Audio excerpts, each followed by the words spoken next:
20వ అధ్యాయము 3వ వచనము. కలహమునకు దూరముగా నుండుట నరులకు ఘనత, మూర్ఖుడైన ప్రతివునే కోరును. ఆమెన్.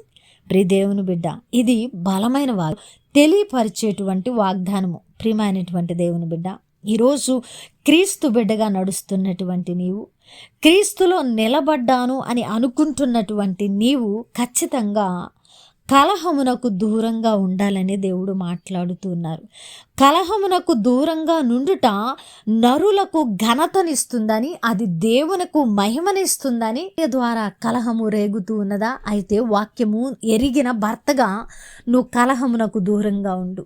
దేవుని బిడ్డ, ఒకవేళ నీ భర్త ద్వారా కుటుంబంలో మరి కలహము రేగుతూ ఉన్నదా? నువ్వు దైవ జ్ఞానము కలిగిన భార్యగా నీ నువ్వు పోరును కోరే వ్యక్తివైతే, ఒకవేళ నువ్వు కలహమును రేపే వ్యక్తివైతే